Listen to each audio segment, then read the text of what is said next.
Hello everyone. Finally अब हम Newton's third equation of motion को देख लेते हैं, उसका डेरिवेशन देख लेते हैं और कुछ क्वेश्चन की प्रैक्टिस कर लेते हैं जिससे आपको इस इक्वेशन को अप्लाई कैसे करना है वो समझ में आ जाए। तो ये इक्वेशन होती है v square minus u square equals to 2as। तो इसे समझने के लिए हम वेलोसिटी वर्सेस टाइम ग्राफ के ऊपर चलते हैं। तो चलिए थोड़ा सा रिकॉल करा दूँ मैं आपको। जो Newton's first equation of motion थी उसे हमने डिराइव करने के लिए स्लोप की हेल्प ली थी, इसी ग्राफ का स्लोप लिया था। दूसरा हमने जो s is equal to u t plus half a t square second Newton's equation थी, उसको निकालने के लिए हमने वेलोसिटी वर्सेस टाइम ग्राफ का एरिया लिया था। और इस बार भी हम Newton's third equation of motion के अंदर v square minus u square equals to 2as, इसके अंदर भी हम वेलोसिटी वर्सेस टाइम ग्राफ का एरिया ही लेने वाले हैं। तो देखिए फ़र्क क्या है, एरिया तो हमने पिछली बार भी लिया था। तो जो एरिया होता है वेलोसिटी वर्सेस टाइम ग्राफ का वो होता है ये ट्रेपेजॉइड, ये इसका जो शेप होता है वो होता है ट्रेपेजॉइड। ट्रेपेजॉइड क्यों होता है? देखिए ट्रेपेजॉइड की एक प्रॉपर्टी होती है कि उसके अंदर जो दो साइड्स होती हैं अपोजिट साइड्स वो पैरेलल में होती है। तो क्या आपको ये साइड और ये साइड पैरेलल में दिख रही है? नहीं, जो पैरेलल में है वो है ये वाली और एक ये वाली। तो एक ये ट्रेपेजॉइड शेप बन रहा है। पिछली बार हमने थोड़ी आसानी से काम को निपटाने के लिए सोचा था कि इसको हमने दो हिस्सों में डिवाइड कर दिया था, नीचे रेक्टेंगल बना दिया था, ऊपर एक ट्राइंगल बना दिया था, जिससे हमने काफ़ी आसानी से एरिया निकाल दिया था। इस बार हम डायरेक्ट ट्रेपेजॉइड का ही एरिया निकालेंगे। तो चलो स्टार्ट करते हैं। पर ट्रेपेजॉइड का उसके लिए आप फॉर्मूला भी आना चाहिए जो कि 8th क्लास में पढ़ा था, अगर किसी को याद हो तो वो होता है half into sum of parallel lines into height. तो जो सम ऑफ पैरेलल लाइंस है वो देख लो। पहले तो ये पता होना चाहिए कि पैरेलल लाइंस है कौन कौन सी, तो वो मैंने बता दिया आपको। एक तो ये है और एक ये है। अब इन दोनों की वैल्यूज़ भी पता होनी चाहिए। तो देखो ये तो काफ़ी सिंपल से दिख रही है, यहाँ से यहाँ तक ये तो हो जाएगी इनिशियल वेलोसिटी u, और जो फाइनल वेलोसिटी है वो यहाँ से लेके यहाँ तक, ये जो दूसरी पैरेलल लाइन हो जाएगी। तो अब हम सम ऑफ पैरेलल लाइंस के लिए क्या करेंगे, दोनों को जोड़ देंगे। एक तो है v जो बड़ी वाली है और जो छोटी वाली है वो है u, दोनों को ऐड कर दो। लेकिन हाइट क्या होगी, हाइट भी देख लेते हैं। ये होगी इसकी हाइट यहाँ से लेके यहाँ तक। हाइट कैसे होगी, क्योंकि इसका मैं आपको फोटो दे दूंगा ऊपर की साइड में, आप समझ जाएंगे उससे।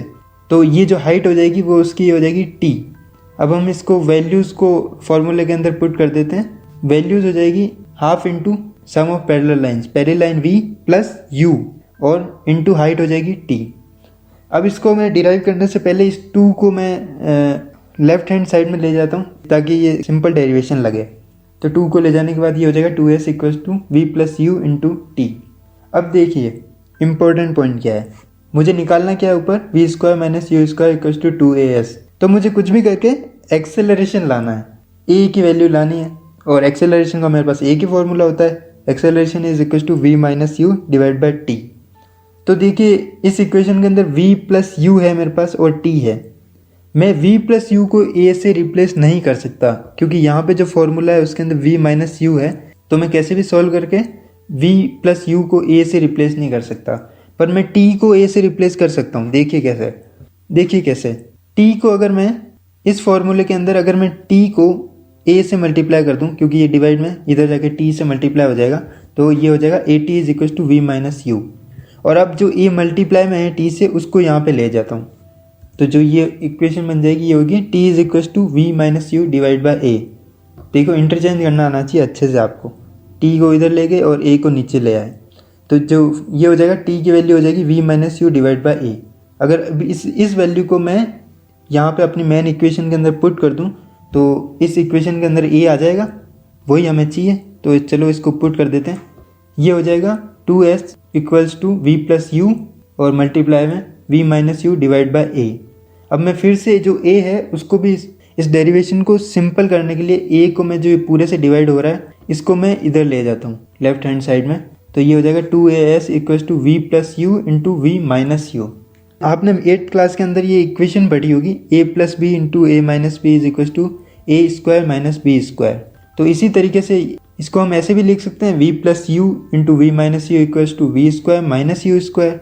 तो यहाँ पे यही लिखा है, इसको इससे रिप्लेस कर देते हैं और ये हो जाएगा 2as equals to v square minus u square.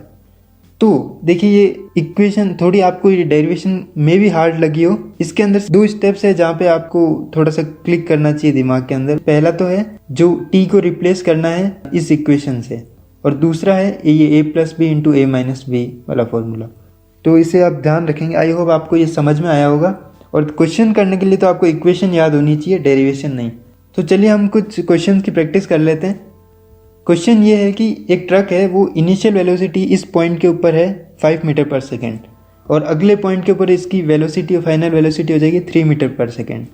तो ये ट्रक चलता है और हमें ये पता है कि जो इस पॉइंट से लेके इस पॉइंट तक के बीच की जो डिस्टेंस है वो मुझे दे रखी है 8 मीटर। तो मुझे एक्सेलरेशन निकालना है। अब देखिए, आपने पिछले जितने भी क्वेश्चन किए होंगे उसके अंदर हमें एक्सेलरेशन निकालते टाइम में फाइनल वेलोसिटी दे रखी होती थी, इनिशियल वेलोसिटी दे रखी होती थी और टाइम दे रखा होता था। तो हम काफ़ी आसानी से acceleration equals to v minus u divide by t कर देते थे। इस बार हमें एक्सेलरेशन निकालने के लिए फाइनल वेलोसिटी दे रखी है, इनिशियल वेलोसिटी दे रखी है और डिस्टेंस भी दे रखा है। तो अब इसके अंदर Newton's third equation of motion लगती है। वो हो जाएगी 2as equal to v square minus u square. V आपको पता है 3 मीटर पर सेकेंड और u पता है आपको 5 मीटर पर सेकेंड। अगर हम वैल्यूज़ पुट कर देते हैं इसके अंदर तो जो 3 स्क्वायर 9 हो जाएगा माइनस 5 स्क्वायर 25। ये देख रहे हैं आप, इसको ये नेगेटिव में आ गया। 9 माइनस 25 होता है माइनस 16। और अब हम s को भी वैल्यू पुट कर देते हैं, s की वैल्यू हो जाएगी 8 मीटर। तो ये हो गया, a को अलग रखते हैं और 2 इंटू 8 हो गया 16। अब इस 16 को हम इधर ले जाते हैं राइट हैंड साइड में, तो एक्सेलरेशन की वैल्यू आ जाएगी माइनस 16 डिवाइड बाई 16। तो ये होगा माइनस 1 मीटर पर सेकेंड स्क्वायर। एक्सेलरेशन की वैल्यू आ गई माइनस 1 मीटर पर सेकेंड स्क्वायर। तो ये देखिए कि ये वैल्यू अगर आपको अजीब लग रही है तो यूँ सोचिए कि इनिशियल वेलोसिटी थी ट्रक की 5 मीटर पर सेकेंड और फाइनल होगी 3 मीटर पर सेकेंड। मतलब कि ट्रक में कुछ तो हो रहा होगा, ब्रेक लग रहा होगा, तभी तो वेलोसिटी डिक्रीज करेगी। तो आई होप आपको ये क्वेश्चन समझ में आया होगा। अब मैं एक इम्पोर्टेंट पॉइंट बताना चाहता हूँ इस इक्वेशन के बारे में। देखिए, इस इक्वेशन को आप यूज़ कैसे करेंगे, अगर आपके दिमाग में क्लिक कैसे करेगा कि कोई इस इक्वेशन को यूज़ करना है। तो नॉर्मली आपको एक्सेलरेशन निकालने के लिए फाइनल वेलोसिटी, इनिशियल वेलोसिटी और टाइम दे रखा होगा, जिससे आप आसानी से a is equal to v minus u divide by t कर सकते हैं। पर अगर आपको ऐसा दे दिया जाए कि फाइनल वेलोसिटी दे रखी है, इनिशियल वेलोसिटी दे रखी है और डिस्प्लेसमेंट दे रखा है उस ऑब्जेक्ट का, तो आप इससे एक्सेलरेशन निकालना पूछा है तो ये इक्वेशन यूज़ कर सकते हैं। तो आई होप आपको ये पॉइंट काफ़ी हेल्प करेगा क्वेश्चन सॉल्व करने के अंदर। आपको अगर हमारा काम पसंद आता है तो इस वीडियो को लाइक करें और हमारे चैनल को सब्सक्राइब करके हमको सपोर्ट करें। Thank you.